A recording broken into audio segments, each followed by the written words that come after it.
Captain Jake Collins wiped the sweat from his forehead as he stepped into the ancient ruins. The air on Kepler 442b was thin and cold, making every breath feel like ice in his lungs.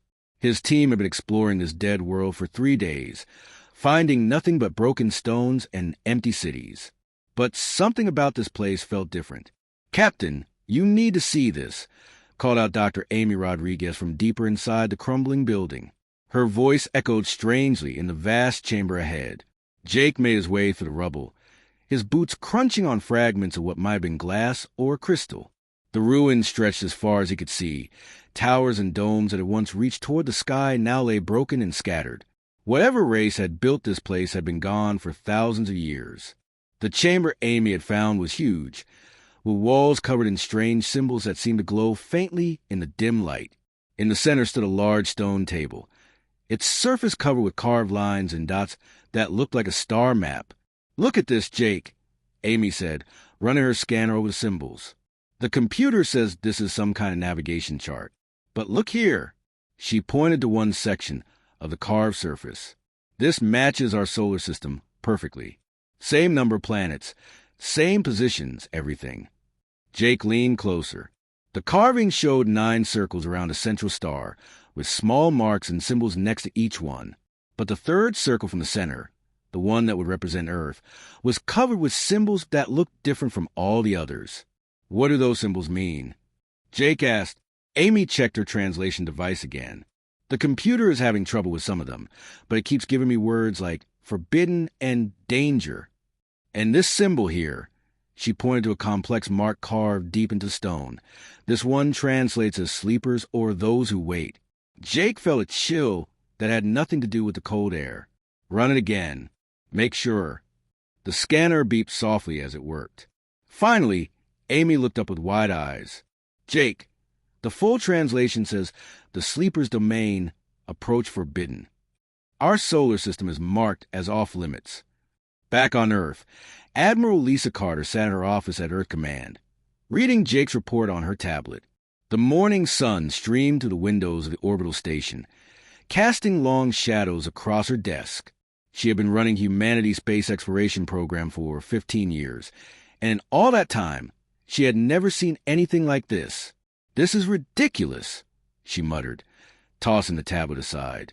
"Superstition from some dead alien race. They probably just heard stories about us and got scared." Her assistant, Lieutenant Ben Miller, cleared his throat.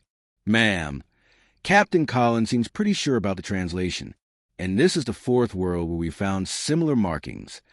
Lisa stood up and walked to the window, looking down at Earth spinning slowly below. "Ben, we've been exploring space for over a century. We've met dozens of alien races, and most of them are friendly. If there was some big secret about Earth, don't you think someone would have mentioned it by now?" "Maybe they don't know, ma'am. Or maybe they're afraid to tell us." Lisa turned back to her desk.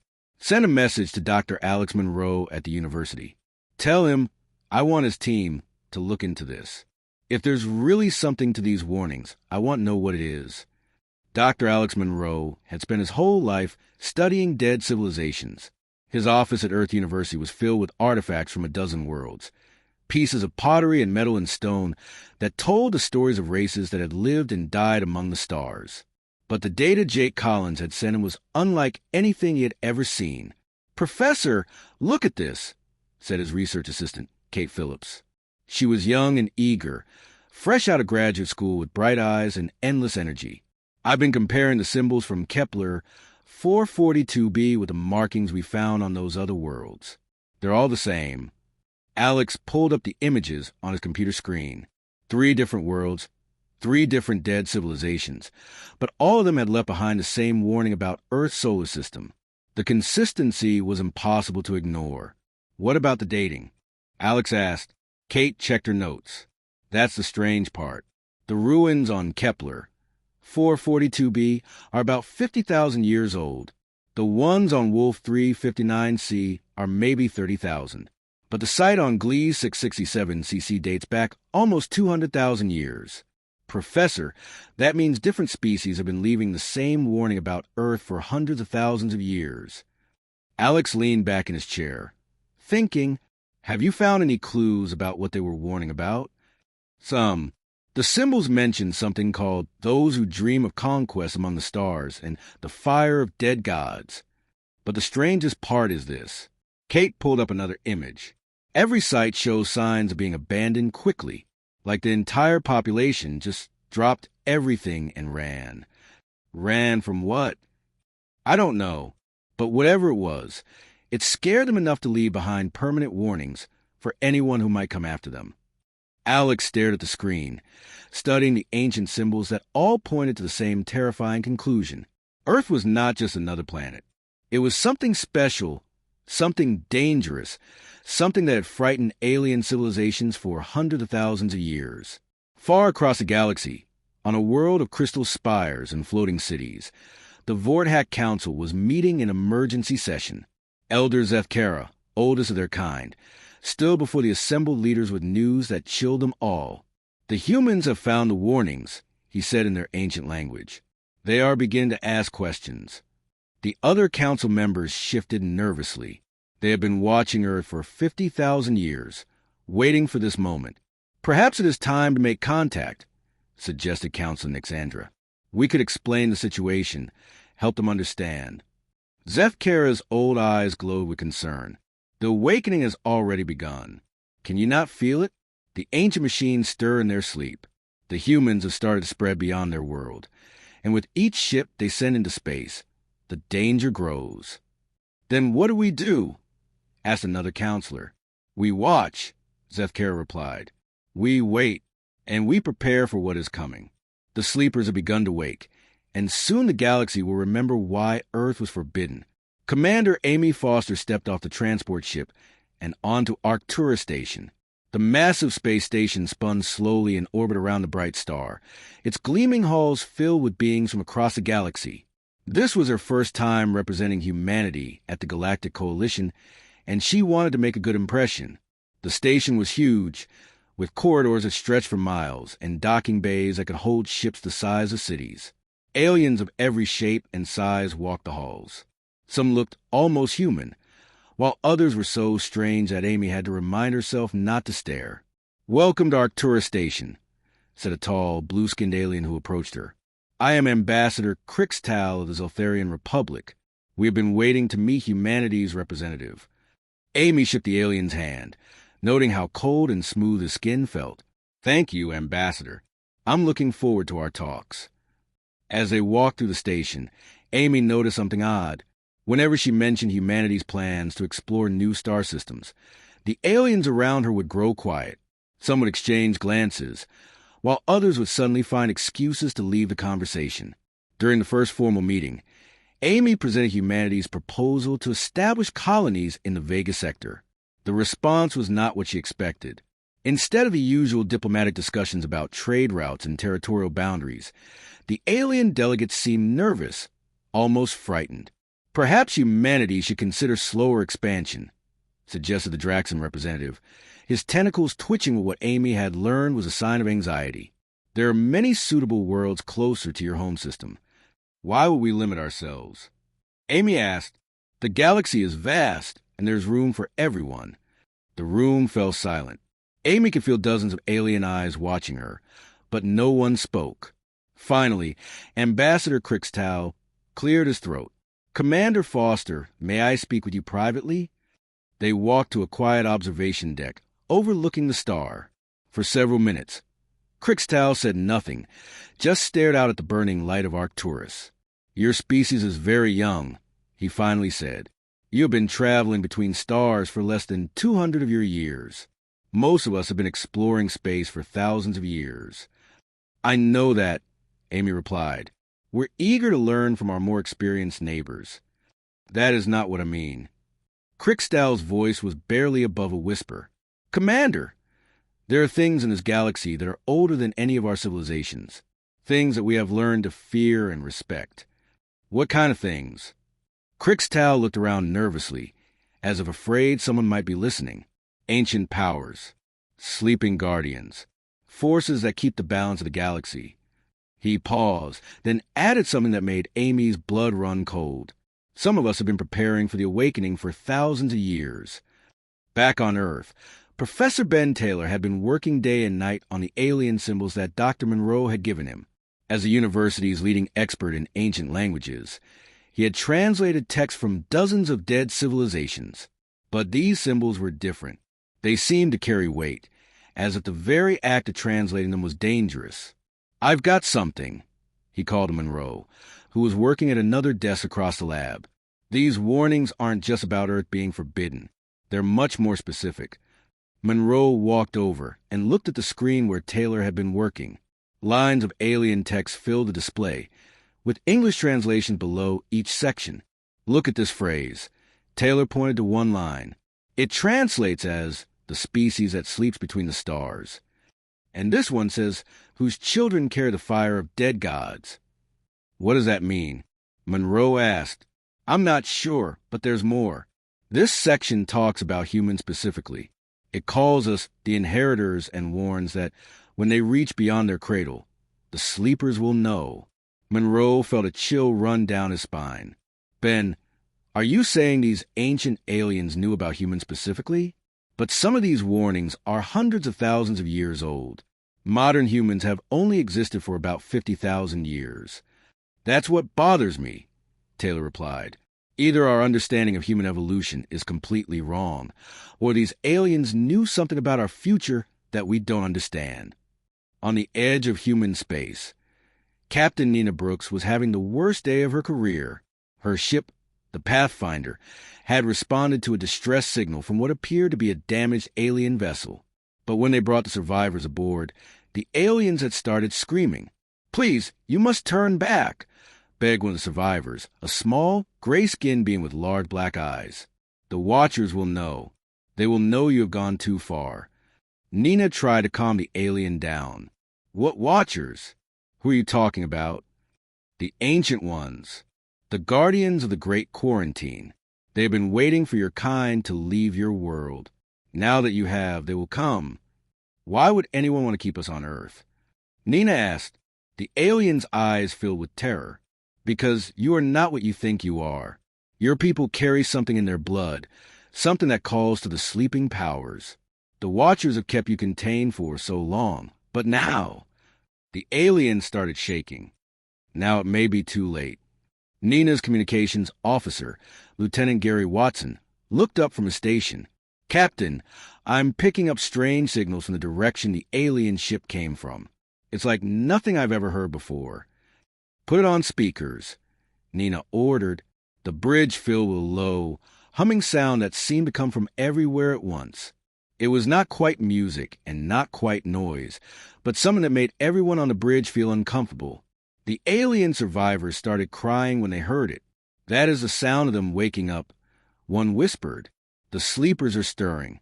They know humans are in space now." Nina looked at her crew, seeing the same worry in their eyes that she felt in her heart. Whatever these aliens were afraid of, it was connected to humanity's expansion into space. And if the fear in the survivors' voices was any indication, humanity had just triggered something that had been sleeping for a very long time. Meanwhile, on the far side of the galaxy, Elder Zefkara stood in the ancient monitoring chamber beneath the Vorthak capital city. The walls were covered with screens showing star maps, energy readings, and signals from across the galaxy. For 50,000 years, this room had been quiet. But now, for the first time in millennia, the screens were lighting up with activity. Elder, the sensor networks are detecting activations in 17 different sectors, reported a younger Vorthak technician. Ancient sites that have been dormant for eons are starting to show energy signatures. Zefkara nodded grimly. "It has begun, just as the ancient records predicted. Humanity has reached the threshold. Their ships carry the genetic keys that unlock what was meant to stay hidden." "Should we intervene directly?" asked the technician. "Not yet," Zefkara replied, watching as more screens lit up across the galaxy. "The awakening cannot be stopped now. We can only hope that when the truth is finally revealed, both humanity and the galaxy will survive what comes next." Elder Zefkara arrived at Arcturus Station on a ship that looked like it had been carved from a single piece of black stone. The ancient vessel moved through space without any visible engines, gliding silently past the other ships in the docking bay. When he stepped off the ship, Every alien in the area stopped what they were doing and stared. Commander Amy Foster had been told to expect a routine diplomatic visit from a Vorthack representative. But the moment she saw Zefkara, she knew this was no ordinary meeting. The alien was tall and thin, with skin that seemed to shift between silver and black in the light. But it was his eyes that made her nervous. They were old, impossibly old, as if they had seen the birth and death of stars. "Commander Foster," Zefkara said in perfect English, his voice carrying an accent she could not place. "I have come to speak with you about your people's future." They met in a private room deep within the station.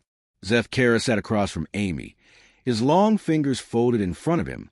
For several minutes, he said nothing, just studied her face as if he was looking for something specific. "Your people believe they are young," he finally said. "You think humanity first appeared on Earth 50,000 years ago, that you developed space travel only recently, that you are newcomers to the galaxy."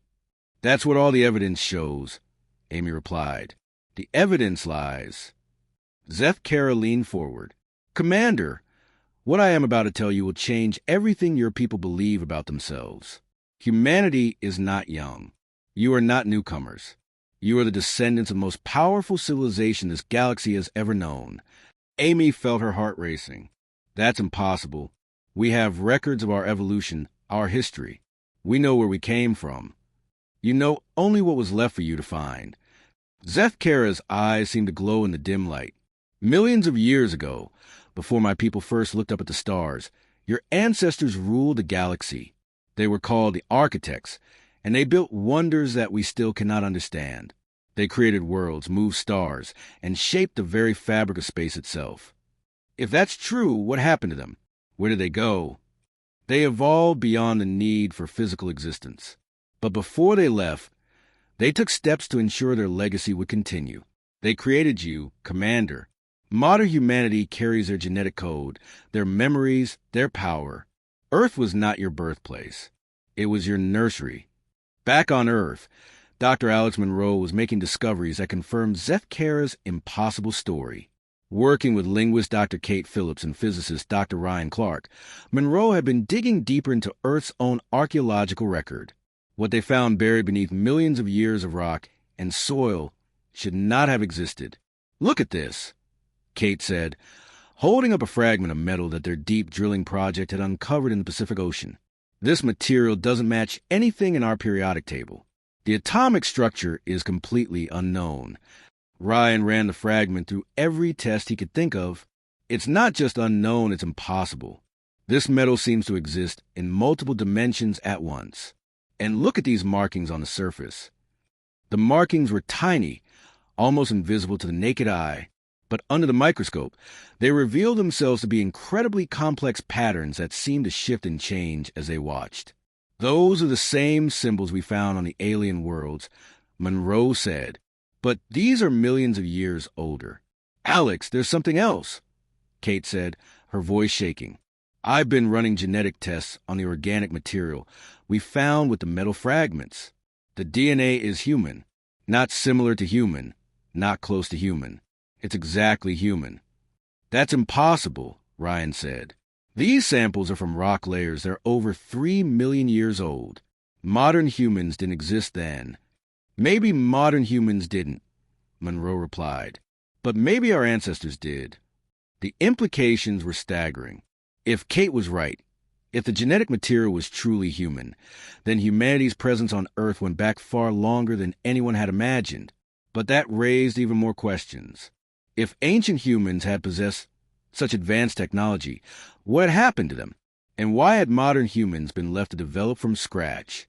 Captain Jake Collins was getting some answers to those questions. His exploration of the derelict space station in the Vegas system had revealed that it was not abandoned, but rather had been a monitoring post.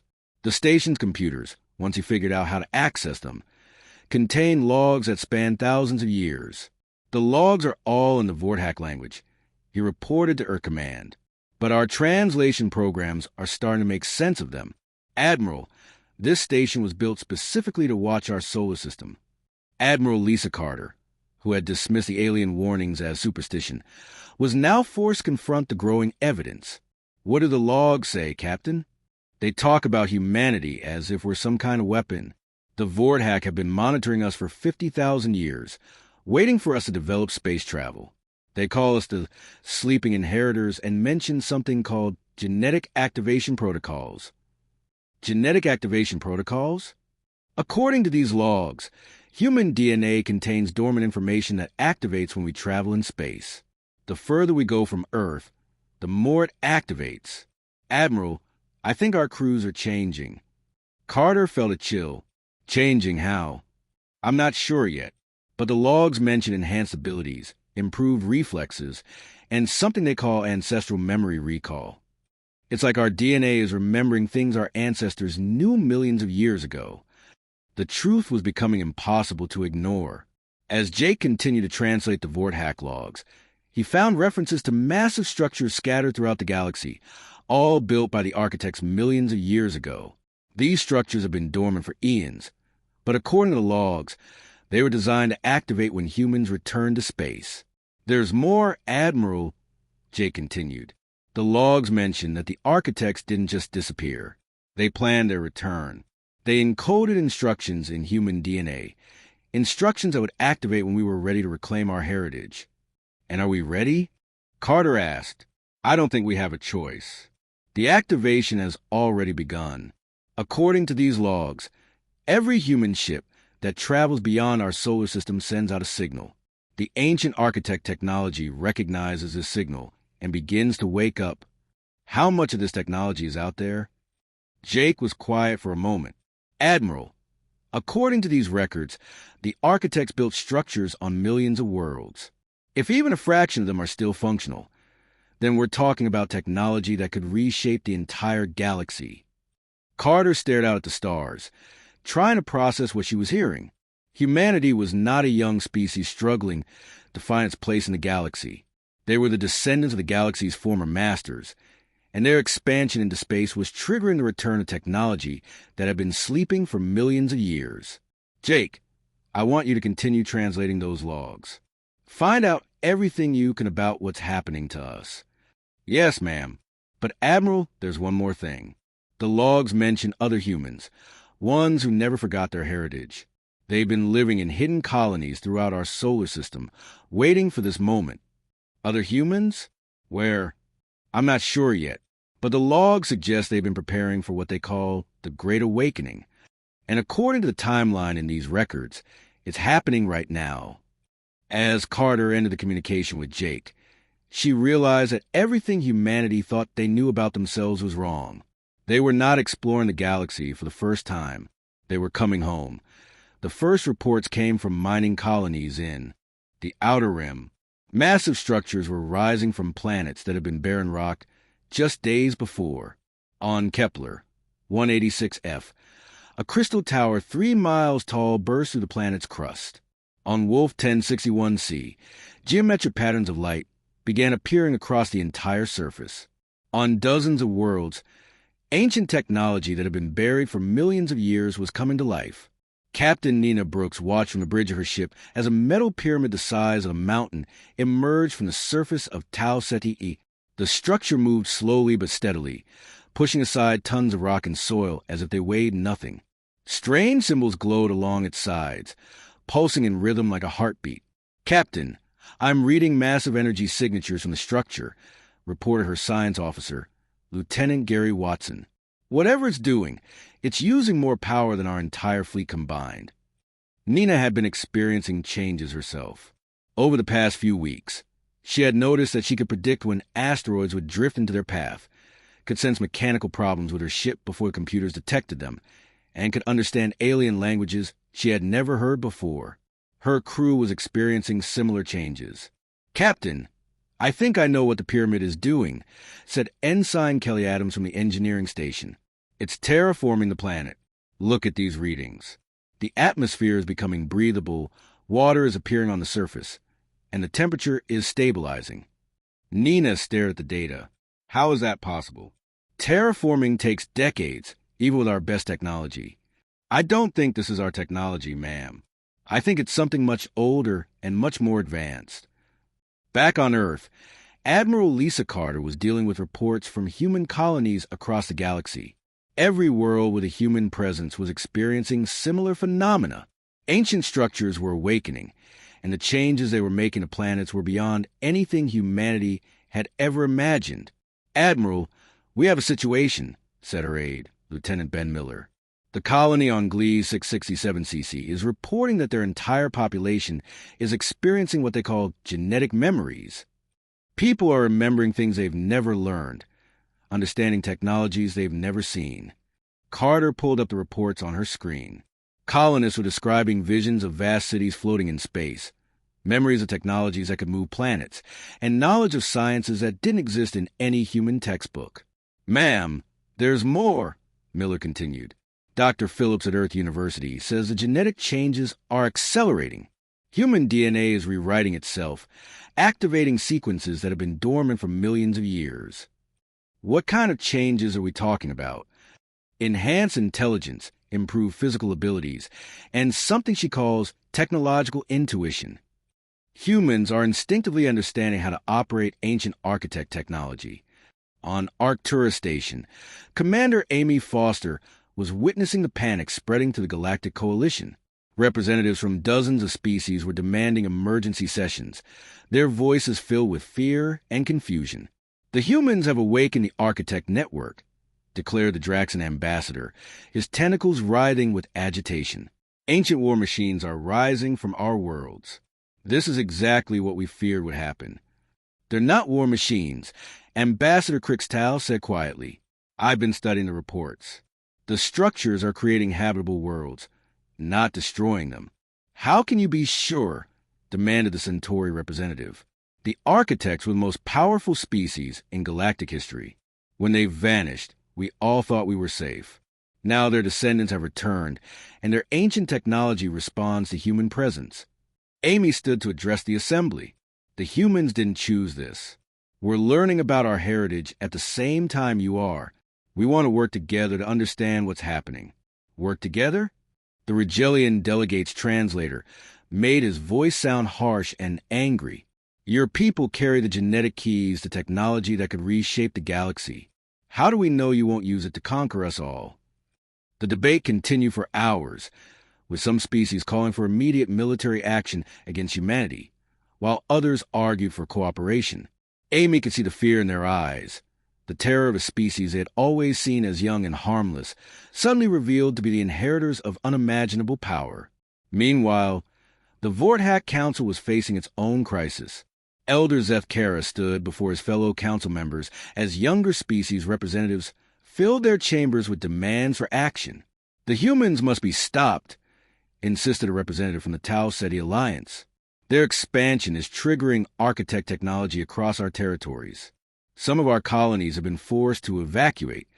The awakening was always inevitable," replied Councillor Nixandra. "We have been guardians of this secret for 500,000 years. Our duty was to protect humanity until they were ready, not to keep them imprisoned forever." "Ready for what?" demanded another voice. "To reclaim their ancestors' empire, to remake the galaxy according to their will." Zeth Kara raised his hand for silence. The architects were not conquerors. Their technology does not create weapons of war. It creates life, nurtures growth, transforms dead worlds into gardens. "Then why were we so afraid of them?" asked a young Vorthack council member. "Because their power was absolute," Zeth Kara replied. "When a species can reshape worlds with a thought, move stars with their will, and create life itself, others will always fear them. But fear and evil are not the same thing." On the edge of the solar system, Captain Jake Collins was about to make a discovery that would change everything. His deep space sensors had detected unusual activity near Pluto's orbit, energy signatures that didn't match any known human technology. "Captain, there's something out there," reported his sensor operator. "It's big, and it's been hiding behind Pluto's shadow." As Jake's ship moved closer, they found a massive structure that had been concealed for who knew how long. It was clearly human in design, but unlike anything Earth had ever built. The station was enormous, easily the size of a small moon, with gleaming towers and docking bays that could hold entire fleets. "This is Captain Collins to any station personnel." Jake broadcast. "Please respond." "Welcome, Captain Collins," came a reply in clear English. "This is Director Helen Stone of the Solar Defense Network. We've been waiting for you." Solar Defense Network? We don't have any record of such an organization. That's because we've been classified for the past 50,000 years. Captain, please dock at Base 7.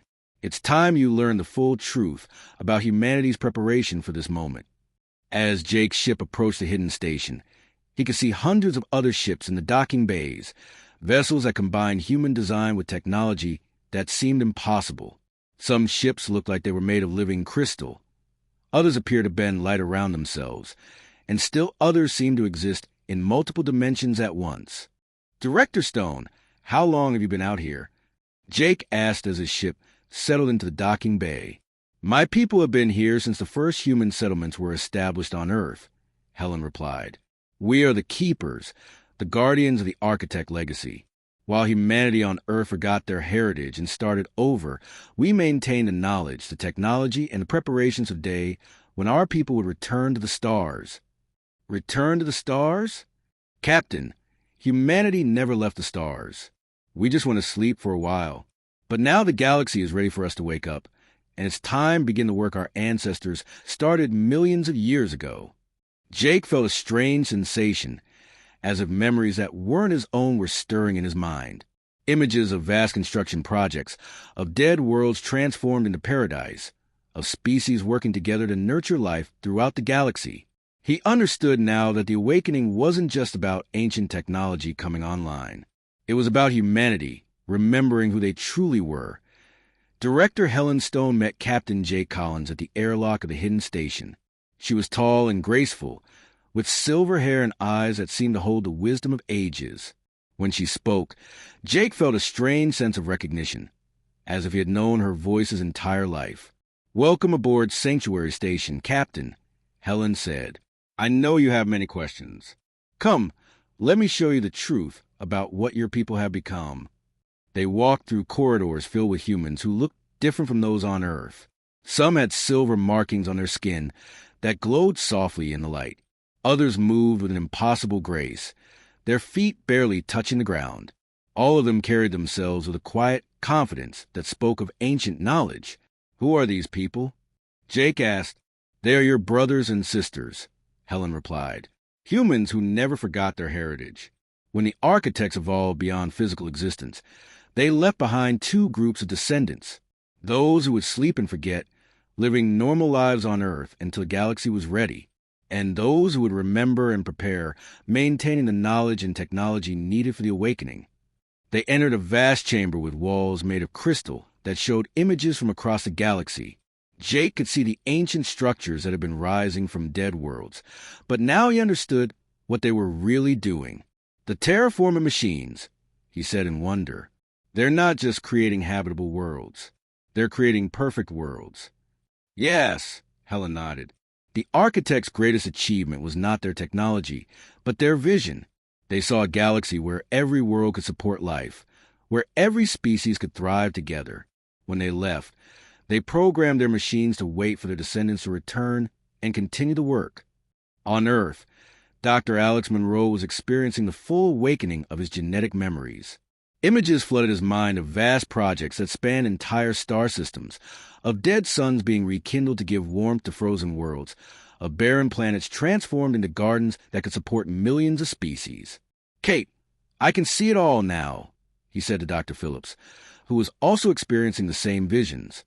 The architects weren't conquerors. They were gardeners on a galactic scale. "I know," Kate replied, her voice filled with awe. "I can remember things I've never learned, see technologies that don't exist in any textbook. And Alex, I think I understand why Earth was kept off limits." "Why?" "Because we weren't ready. The galaxy had to develop on its own first, had to learn to work together without our interference. The architects knew that if we returned too early, other species would see us as gods or tyrants. They had to be ready to accept us as partners." At Arcturus Station, Commander Amy Foster was addressing the Galactic Coalition one final time.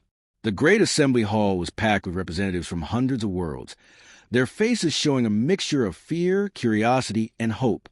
I know you're afraid, Amy said, her voice carrying to every corner of the hall. You've learned that humanity carries a legacy of the most powerful civilization in galactic history. You've seen ancient machines rise from your worlds, reshaping them in ways you don't understand. But I'm here to tell you the truth about what we are and what we want. The hall was silent as Amy continued. We are not here to conquer you. We are not here to rule over you. We are here to work with you to complete a project that began millions of years ago. She gestured to the holographic display that showed the galaxy, with thousands of points of light marking worlds where architect technology had awakened. Every one of these worlds is being transformed into a perfect habitat for life. Not human life, but all life. The architect machines are creating ecosystems that can support dozens of species on each world. They're turning this galaxy into the greatest garden in the universe. Ambassador Crixtal stood up from his seat.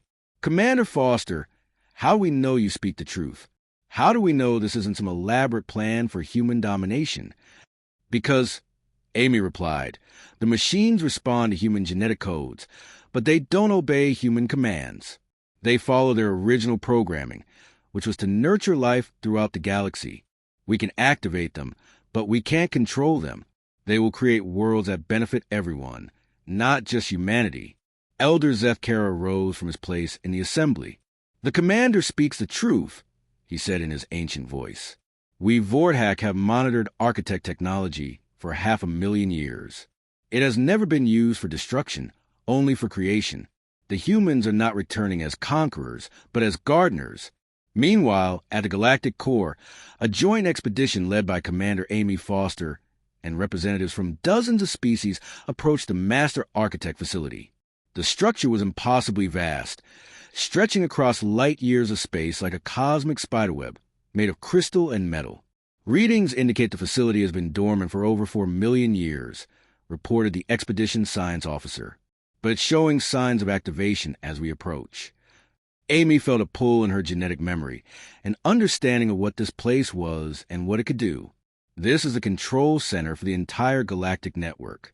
From here, the architects coordinated the terraforming of millions of worlds.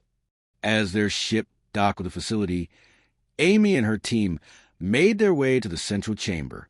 The room was enormous, with walls covered in displays showing every world in the galaxy. As Amy stepped forward, the displays began to light up, responding to her presence. Welcome, children of the architects, a voice said in perfect harmony, speaking in the languages of every species present. You have returned to complete the great work. What is the great work? Amy asked. To transform this galaxy into a sanctuary for all life. To create worlds where every species can thrive together in harmony. To nurture the growth of civilizations that will one day spread life to other galaxies. Images appeared on the displays showing the galaxy as it could be. Millions of perfect worlds, each one teeming with life from dozens of species. Space stations and cities floating between the stars, connected by ships that move like schools of fish through the void. A galaxy where war and want have been replaced by cooperation and abundance. The network is now fully active. The voice continued. The terraforming machines will complete their work within 1,000 of your years. But the real work, the work of building a civilization worthy of these perfect worlds, that task belongs to all the children of the galaxy, working together. 6 months later, Dr. Alex Monroe stood on the observation deck of New Genesis Station, the first joint human-alien facility orbiting Earth. Below him, ships from 100 different worlds were arriving and departing, their crews working together on the greatest project in galactic history.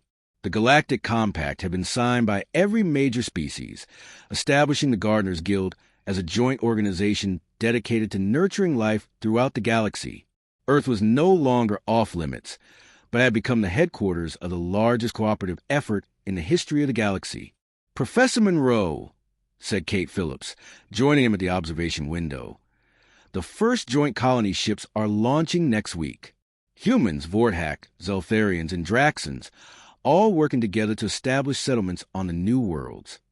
Alex smiled as he watched a massive ship launch from Earth's surface, its hull decorated with symbols from dozens of different species. Kate, I think our ancestors will be proud. They dreamed of a galaxy where all life could flourish together. Now, finally, that dream is becoming reality. And the best part, Kate replied, is that we're not the masters of this new galaxy. We're just the gardeners, working alongside everyone else to help it grow. As the ship disappeared into the stars, carrying the hopes and dreams of a dozen species to their new home among the stars, Alex understood that humanity had found its true purpose. They were not the rulers of the galaxy, but its caretakers, helping to nurture the greatest garden the universe had ever known.